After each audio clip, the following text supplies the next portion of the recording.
오늘 함께 나눌 말씀은 사도행전 8장 4절에서 25절까지입니다. 사도행전 8장 4절부터 25절까지를 함께 찾아서 두 절씩 저 여러분이 번갈아 가면서 읽어보도록 하겠습니다. 사도행전 8장 4절부터 25절까지. 그 흩어진 사람들이 두루 다니며 복음의 말씀을 전할새 빌립이 사마리아 성에 내려가 그리스도를 백성에게 전파하니. 행하는 표적도 보고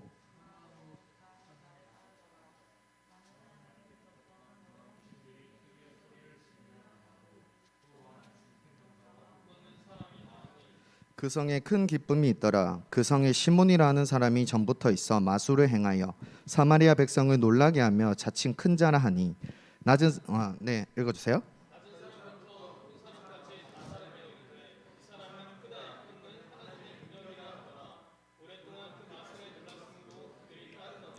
빌립이 하나님 나라와 및 예수 그리스도의 이름에 관하여 전도함을 그들이 믿고 남녀가 다 세례를 받으니 시몬도 믿고 세례를 받은 후에 전심으로 빌립을 따라다니며 그 나타나는 표적과 큰 능력을 보고 놀라니라.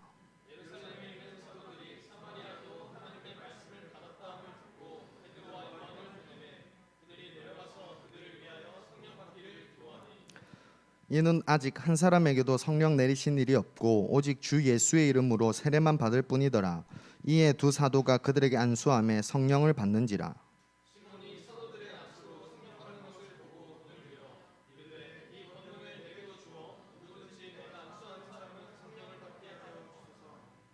베드로가 이르되 네가 하나님의 선물을 돈 주고 살 줄로 생각하였으니 내 은과 내가 함께 망할지어다.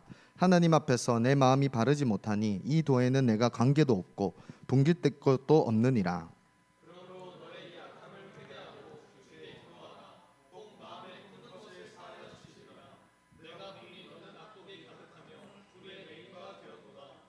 시몬이 대답하여 이르되 나를 위하여 주께 기도하여 말한 것이 하나도 내게 임하지 않게 하소서 하니라. 함께 읽겠습니다. 두 사도가 주의 말씀을 증언하여 말한 후 예루살렘으로 돌아갈새 사마리아인의 여러 마을에서 복음을 전하니라. 아멘. 어떤 학사님의 학생 시절, 그 군생활 하시던 때의 이야기입니다.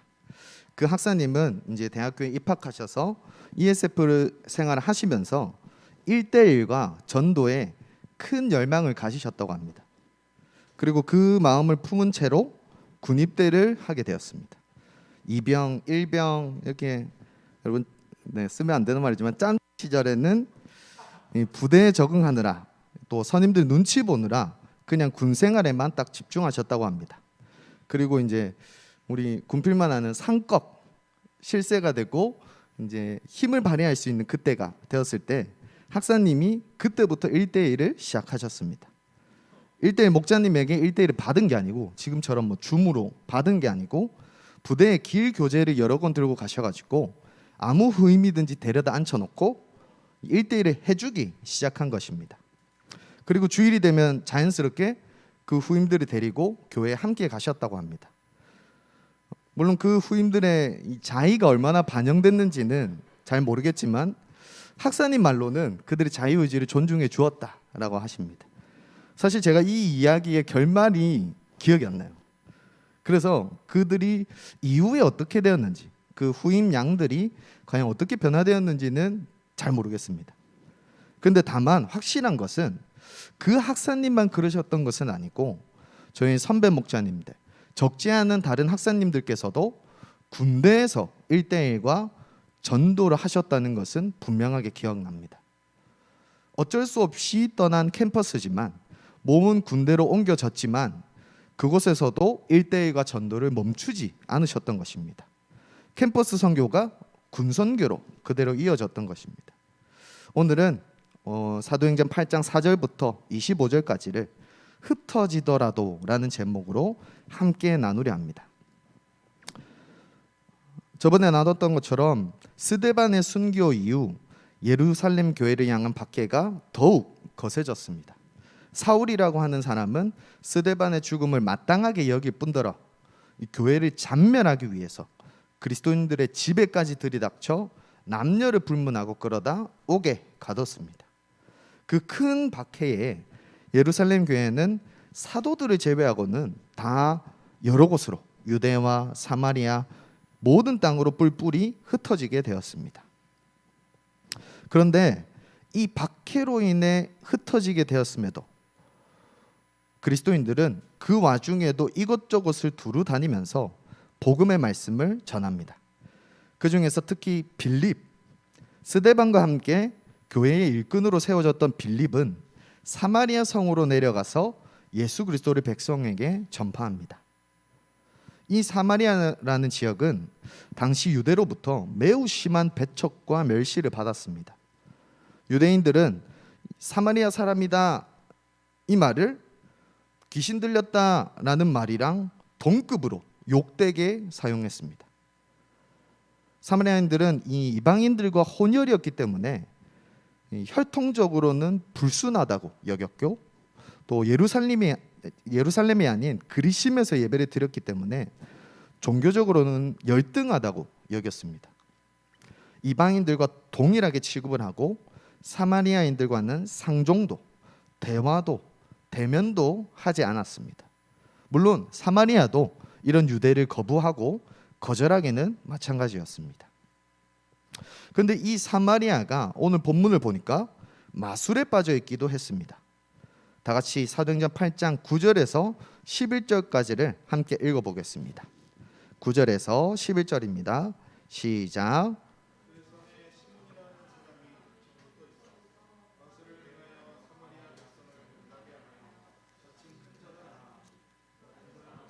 높은 사람까지 다 따르며 이르되 이 사람은 크다 일컫는 하나님의 능력이라 하더라. 스네 놀랐으므로 그들이 따르더니, 정말 아이러니한 것은 사마리아인들은 하나님도 알았고 하나님께 예배도 드렸다는 것입니다. 그러나 그들은 마치 하나님을 모르는 것처럼 살아가고 하나님께 예배드리는 것이 아무런 의미가 없는 것처럼 살았습니다. 그 대표적인 행태가 바로 마술사 시몬을 위대한 하나님의 능력이라고 부른 것이었습니다. 마술사 시몬이 행하는 일들을 하나님의 일로 여기면서 칭송했습니다. 마술사 시몬이 자기 스스로를 큰 자라고 부르는데도 아무도 말리지를 않았습니다. 사마리아인들은 낮은 사람부터 높은 사람까지 말 그대로 너나 할 것 없이 자신들을 놀라게 해주는 이 마술사 시몬을 오랫동안 따랐었습니다. 여러분, 우리가 지금 사마리아에 대해서 살펴보고 있는데 혹시 사마리아라고 하면 생각나는 또 다른 성경이 있으십니까? 여인은 성경이 아니죠. 여인이 등장하는 테마가 누가? 요한복음이죠. 네, 요한복음 4장에 예수님께서 사마리아의 수가라는 동네에서 어떤 여인을 만나 주셨던 내용이 자연스럽게 떠오르실 것입니다. 길을 수료하신 분들은 잘 기억하시겠죠. 이 여인의 가장 깊은 갈망, 가장 풀리지 않았던 질문이 뭐였습니까? 바로 예배에 관한 것이었습니다. 그 여인은 예수님께 이렇게 말합니다. 우리 사마리아 조상들은 이 그리심산에서 예배하였는데 당신들 유대인들의 말은 예배할 곳이 예루살렘에 있다 하더이다. 예배를 이전부터 쭉 드려왔는데도 어디서 예배하는 것이 옳은가 물어보는 것입니다. 여인은 또 이렇게도 말합니다. 메시아 곧 그리스도라 하는 이가 오실 줄을 내가 아노니 그가 오시면 모든 것을 우리에게 알려주시리이다. 이 말은 사마리아인들도 메시아 곧 그리스도를 쭉 기다려왔다는 것이고, 그런데 지금 눈앞에 계신 그분은 알아보지 못했다는 것입니다. 이런 사마리아인들의 모습에서 우리는 공통점을 발견합니다. 그것은 하나님을 알고 하나님께 예배를 드리더라도 하나님을 전혀 모르는 것처럼, 마치 하나님과 무관한 것처럼 살 수 있다는 것입니다. 하나님을 알면서도 마술사를 하나님의 능력이다 라고 부르는 것과, 하나님께 예배를 드리고 있으면서도 예배의 장소가 어디지? 라고 묻는 것은 별반 다르지 않은 문제일 것입니다. 사마리아는 메시아를 기다려왔음에도 알아보지 못했고 자신들 동네에 오시려던 그리스도를 받아들이지 않았습니다.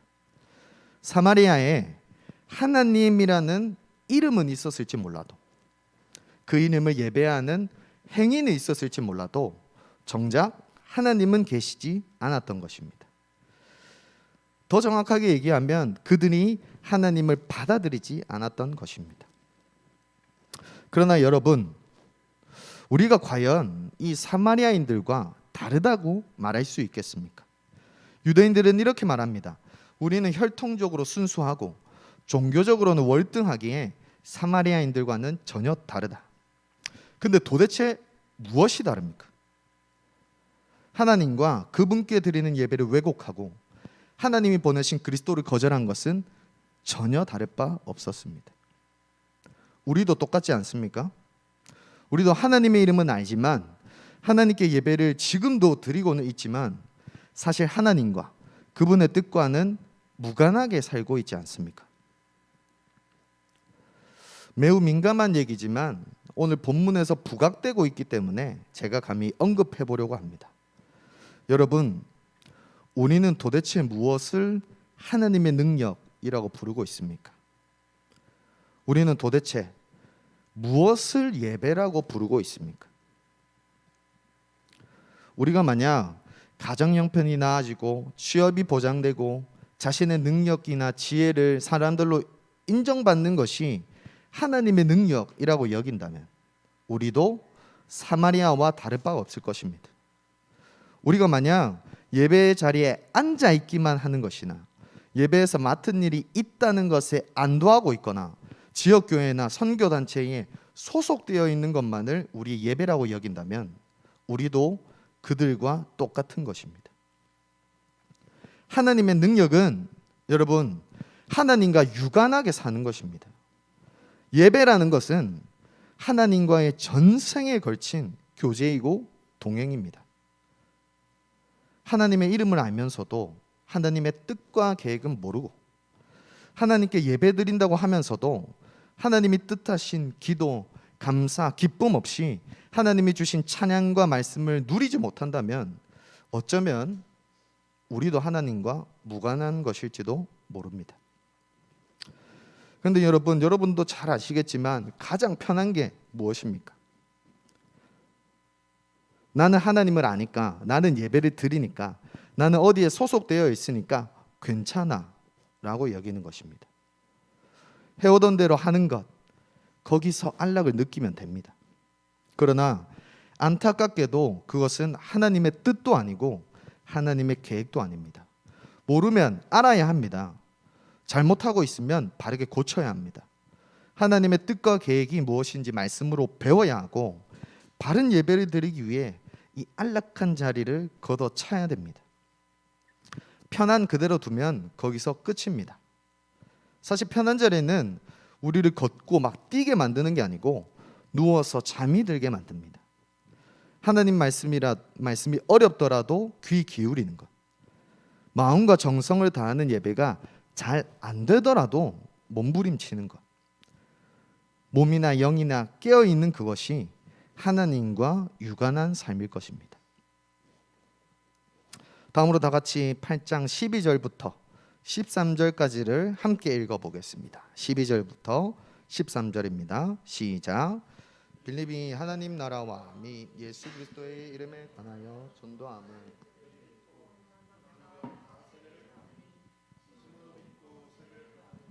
전심으로 빌립을 따라다니며 그 나타나는 표적과 큰 능력을 보고 놀라니라.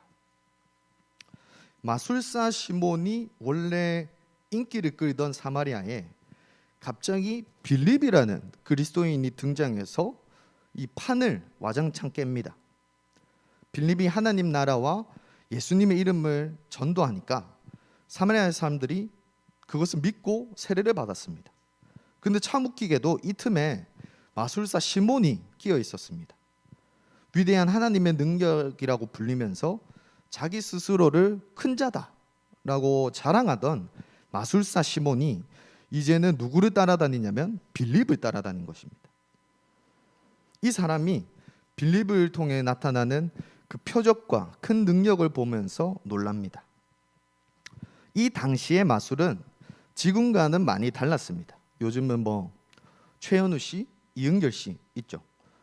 요즘의 마술은 일종의 트릭을 활용해서 그 속임수가 진짜처럼 보이게 하는 수준이지만, 오늘 본문의 당시에는 이 마술이란 것이 신적인 능력의 발휘로 여겨졌습니다.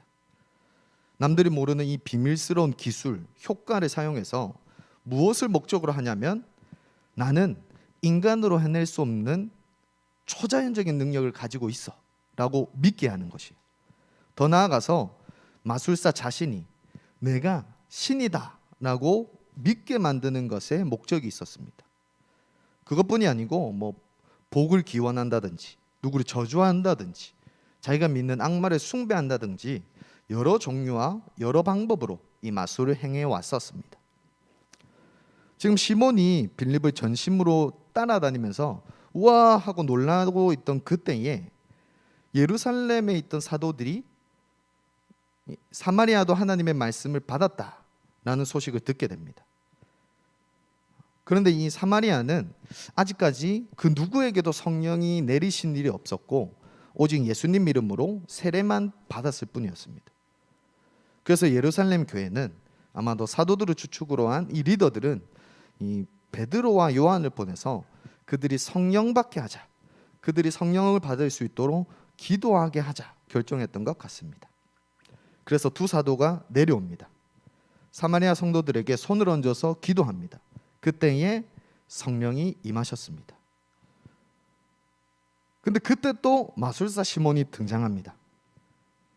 제가 18절부터 19절을 읽어드리겠습니다. 시몬이 사도들의 안수로 성령 받는 것을 보고 돈을 들여 이르되 이 권능을 내게도 주어 누구든지 내가 안수하는 사람을 성령을 받게 하여 주소서 하니. 마술사 시몬은 믿고 세례를 받았지만 지금 돈을 주고 성령을 사려고 하고 있습니다. 성령님을 권능, 즉 능력을 발휘하는 힘 정도를 여기면서 나도 너희처럼 빌립이 했던 것처럼 할 수 있게 만들어 달라고 요구하고 있는 것입니다. 여러분, 지금 이 본문을 함께 읽으면서 저와 같은 생각을 하셨을 거예요. 얘가 왜 이러나? 어쩌려고 이러나? 이 성령님은 돈을 주고 살 수 있는 것이 아닌데, 그런 대상으로 여길 분도 전혀 아닌데 이 시몬이 틀렸다라고 여길 것입니다. 그래서 사도 베드로도 20절부터 24절까지를 통해 이 마술사 시몬의 진이 믿고 세례를 받고 빌립을 전심으로 따랐던 본심을 고발합니다.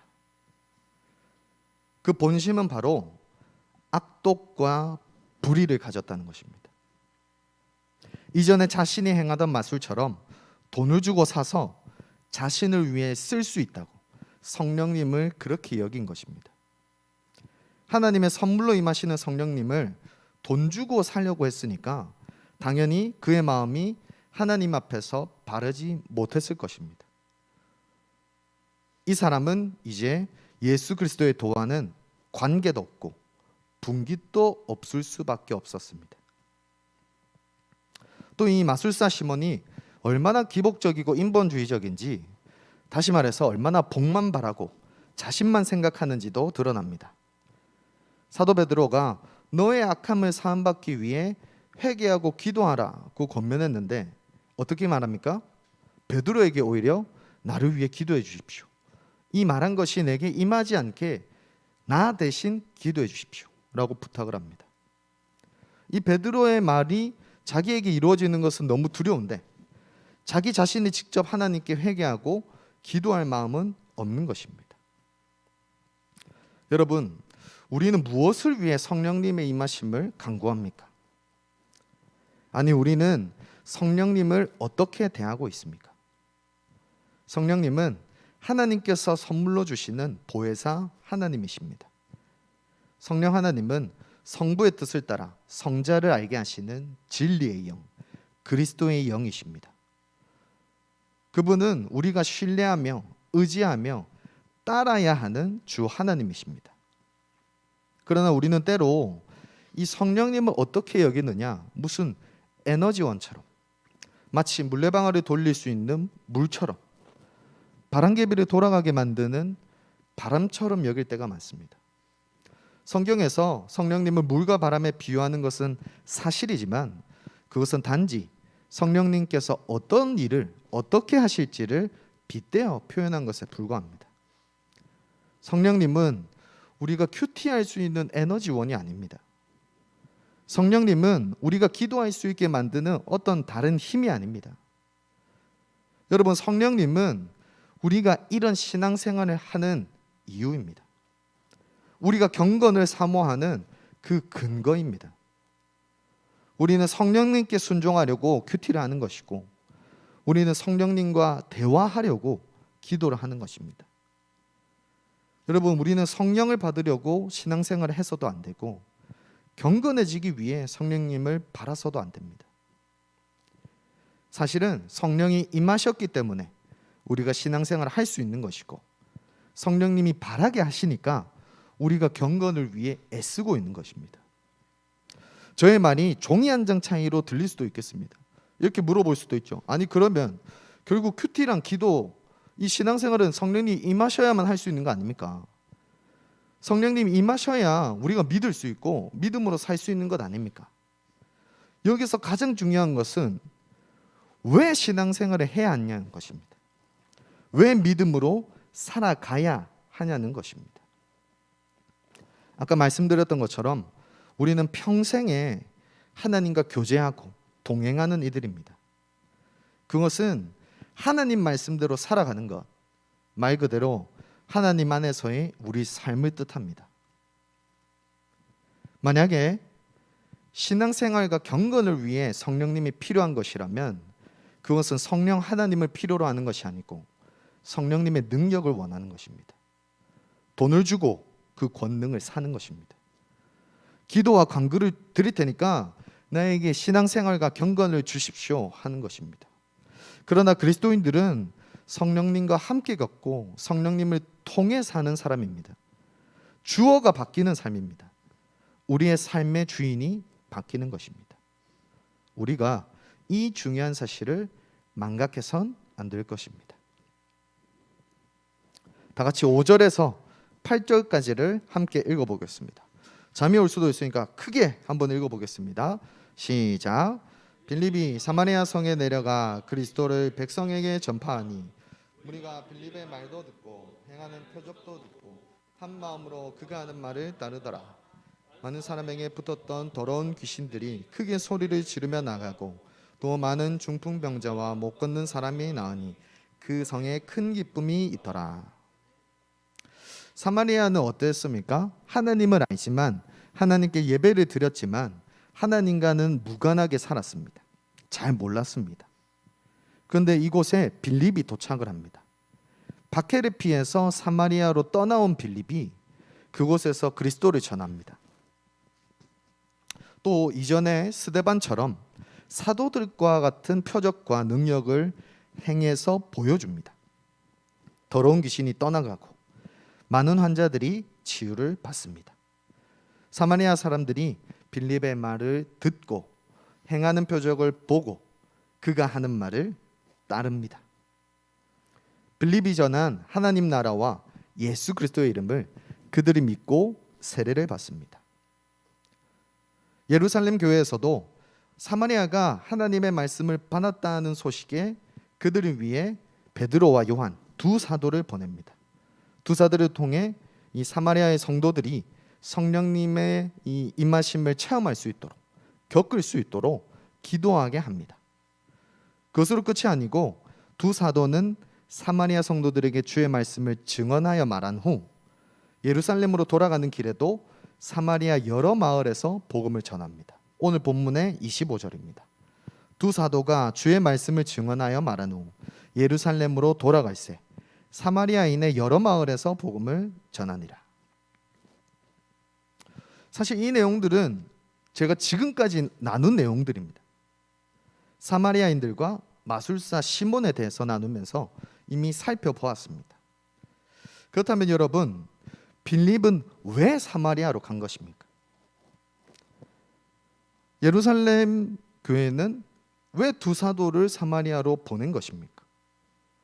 두 사도들은 출장 끝났으면 집에 빨리 오면 되는데 왜 오는 길에도 사마리아 여러 마을에서 복음을 전한 것입니까? 유대는 원래 사마리아를 상종도 하지 않았는데 왜 그 유대인들이 사마리아까지 간 것입니까? 교회가 큰 박해를 받아서 다른 데 갈 곳이 마땅치 않아서 사마리아 땅값이 오를 예정이라서? 저는 오직 한 가지 이유라고 믿습니다. 사도행전 1장 8절입니다. 오직 성령이 너희에게 임하시면 너희가 권능을 받고 예루살렘과 온 유대와 사마리아와 땅 끝까지 이르러 내 증인이 되리라. 빌립은 지금 성령님의 인도를 따라 사마리아까지 간 것입니다. 그리고 성령님의 역사하심을 따라서 그곳에서도 그리스도의 증인이 되었습니다. 베드로와 요한 두 사도도 예수님의 이 명령을 기억하면서 사마리아로 내려갔습니다. 예수님의 이 명령을 위해 거기서도 복음을 전했습니다.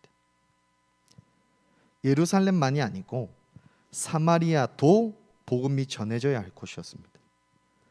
사마리아에서 끝나는 게 아니라 온 유대와 모든 땅 끝으로 그리스도가 전해져야 했습니다. 그것이 성령이 하시는 일이었기 때문입니다. 그것이 예수님이 명하신 증인된 삶이었기 때문입니다. 사마리아니까 제외되는 것이 아니고 예루살렘이니까 포함되는 것이 아니었습니다. 예수님의 명령, 성령님의 역사는 그 어떤 제약도 없이 한계도 없이 세계로 이어지는 것이었습니다. 그런데 여기에 누구까지 포함되어 있냐면 악독과 불의의 마술사 시몬도 포함되어 있는 것입니다. 그 누구에게나 그 어느 곳에나 얼마의 시간이 들고 얼마의 노력이 들어도 복음은 마땅히 전해져야 했습니다. 여러분, 우리는 때로 지극히 자연스럽게 우리를 따로 규정하지는 않습니까? 혹시 우리 ESF 부산지구에 여러분이 속한 지역교회에 또 우리가 전도하고 선교하고 있는 캠퍼스에 혹시 복음을 전하지 않는 대상은 없습니까? 우리가 우리라고 받아들이지 않는 이들이 따로 있지 않습니까? 성경 말씀은 그 누구도 가리지 않습니다. 그 어느 곳도 마다하지 않습니다. 그런데 말씀을 전하는 우리는 사람을 가립니다. 장소를 가려서 말씀을 전합니다. 이 사람은 내 말을 들어줄 것 같지 않아. 이 사람은 교회나 복음에 관심이 없어. 이 사람은 너무 세상 문화를 좋아해. 이곳은 그리스도인과 교회들을 싫어해. 여기는 나를 그리스도인이라고 싫어하기만 하고 제대로 대우해주지 않아. 성경 말씀은 그 누구든지 받아들이고 그 어느 것에서 왔든지 우리가 될 수 있다고 하는데 우리는 그렇게 여기지 않는 것입니다. 이런 사람, 저런 사람 유형을 나누고 교회나 공동체에 도움이 될 만한 사람만 남기려고 합니다. 조금만 개성이 강해도 꺼려하고 교회 문화를 낯설어하면 믿음이 적다, 네가 말씀 덜 배워서 그렇다 나무랍니다.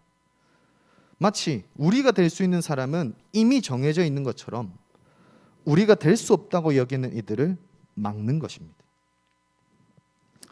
이것도 참 말하기 정말 조심스러운 부분이지만 우리가 경각심을 가졌으면 하는 마음에 감히 꺼내봅니다. 여러분, 만약 우리가 우리 말을 잘 들어줄 것 같은 사람, 복음을 달갑게 여길 것 같아 보이는 사람에게만 복음을 전하고 있다면 그것은 매우 큰 잘못일 수 있습니다. 또 만약 우리가 우리랑 비슷한 사람, 우리 공동체에 어울릴 만한 사람만 받아들인다면 그것 또한 매우 큰 잘못일 수 있습니다. 우리가 만나는 이들이 크리스천이기만 하다면, 우리가 복음을 전하는 이들이 마음이 유순해서 말을 잘 들어주는 사람들이기만 하다면, 만약 우리 공동체에 박지원이나 김지영 같은 사람만 있다면 우리는 그 잘못에서 빨리 돌이켜 고쳐야 합니다. 우리가 우리의 뜻대로 우리가 원하는 사람을 직접 고르고 있다는 증거이기 때문입니다. 얼른 그 틀에서 깨고 뻗어져 나가야 됩니다. 예수님을 믿지 않는 이들에게, 하나님 외에 다른 것에 빠져서 여전히 허물을 느끼고 있는 이들에게 비록 그들이 말을 못되게 하더라도, 우리 말을 끝까지 들어주지 않을지라도, 교회 문화를 싫어하고 세상에서 살듯이 교회에서 행동하더라도 우리는 그들에게도 하나님의 말씀을 전해야 합니다. 우리가 속한 가정, 학교, 직장, 동호회, 거주지 등에서 담대하게 거침없이 예수님을 알려야 합니다.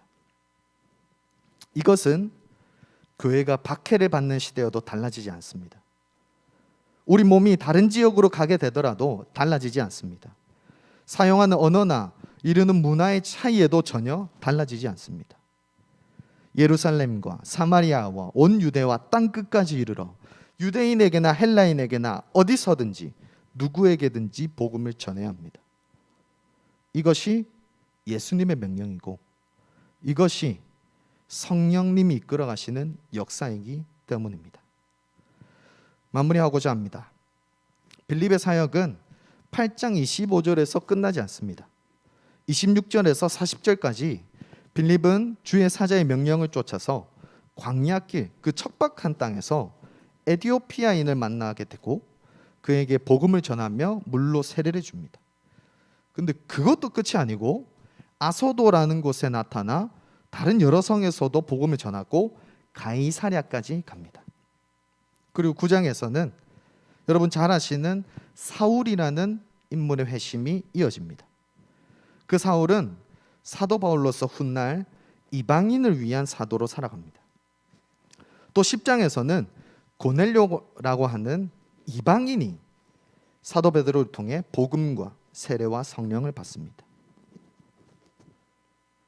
스데반의 순교 이후 시작된 박해 때문에 예루살렘 교회 성도들이 여러 지역으로 흩어지게 되고, 흩어진 그리스도인들이 특히 사마리아로 옮겨간 빌립이 사마리아 사람들과 에디오피아 내시에게 복음을 전하게 되고, 스데반의 죽음을 마땅하게 여기며 교회를 박해하던 사울이 회심하여서 이방인 선교를 하게 되고, 이전에는 없었던 첫 이방인 그리스도인 고넬료가 사도 베드로를 통해 복음과 세례와 성령을 받은 것입니다. 다시 말해 지금 이 사도행전 8장은 예루살렘에서 사마리아로 또 가이사랴와 온 땅 끝까지 전파될 복음 증언의 첫 단락인 것입니다. 저는 이 일을 하나님께서 이루셨다고 믿습니다. 하나님께서 이렇게 이끌어 가신 것이라고 믿습니다. 그리고 그 하나님께서 우리 부산지구, ESF 부산지구도 이렇게 이끌어 가실 것입니다. 우리를 통해 이곳 부산과 저 세계 곳곳에서 그분의 일을 이루실 것입니다. 하나님은 인종, 지역, 언어, 문화 등의 차이를 아우르며 일하시는 분입니다. 하나님의 말씀, 곧 예수 그리스도에 관한 복음이, 성령님이 깨닫게 하시는 그 생명의 진리가 어떤 다름이라도 품어내고 어떤 잘못이라도 바로잡을 수 있는, 여러분, 진짜 하나님의 능력입니다. 오직 성령을 통해서만 이런 일이 가능할 것입니다. 유대, 사마리아, 이방의 온 땅이 오직 예수님의 이름으로만 하나가 될 것입니다. 우리가 이 스데반처럼, 빌립처럼, 여러 사도들처럼 하나님의 약속을, 일하심을 믿으면서 헌신으로, 노력으로 동참할 때, 우리가 성령님을 의지하고 순종할 때 하나님은 그것을 결코 헛되게 놓아두지 않으실 것입니다. 부디 우리 ESF 부산지구 모두가 하나님을 바르게 알고 바르게 예배하는, 또 성령님께 순종하며 동행하는, 하나님의 애끓는 마음으로 목자의 심령으로 캠퍼스 선교와 증언하는 평생의 삶을 감당하는 참된 그리스도의 증인 되기를 간절히 소원합니다. 제가 기도하고 마치도록 하겠습니다. 하나님 감사합니다. 우리가 편한 자리에 주저앉는 것을 더 달가워하고 하나님보다 우리 자신을 위해 우리의 것, 심지어 하나님의 것까지 사용하는 것을 당연하게 여기는 완악과 무익한 죄인이지만, 온전히 하나님께서 우리를 부르심을 통해 성령님을 보내셔서 우리를 감화 감동시키신 덕분에 우리가 이 하나님의 도 예수 그리스도의 복음을 듣게 되고 따르게 된 것인 줄 고백합니다. 우리가 비록 지금은 믿음이 단단하지 않아 언제라도 넘어질 수 있지만, 비록 지금은 우리가 하나님을 밝히 알지 못해서 언제 어느 때라도 잘못 살아갈 수 있지만, 그때에도 하나님은 우리를 바로잡으시고 바르게 세워가실 줄을 믿습니다. 하나님께서 오늘 이 시간 이 자리에서 예배드리는 이들의 예배를 바르게 잡아주시옵시고, 우리가 하나님을 바르게 알므로 인내하시고 놀라우신 하나님을 기대하는 우리 모든 부산 ESF 직체들 될 수 있도록 도와주시고, 학사로서나 학생으로서나 간사로서나 온전히 주의 복음을 담대히 전하는 당신의 제자 삼아 주시옵소서. 이 시간 이미 함께하고 계시고 우리를 이미 당신의 손안에 품고 계시는 살아계신 우리 주 예수 그리스도 이름으로 기도드립니다. 아멘.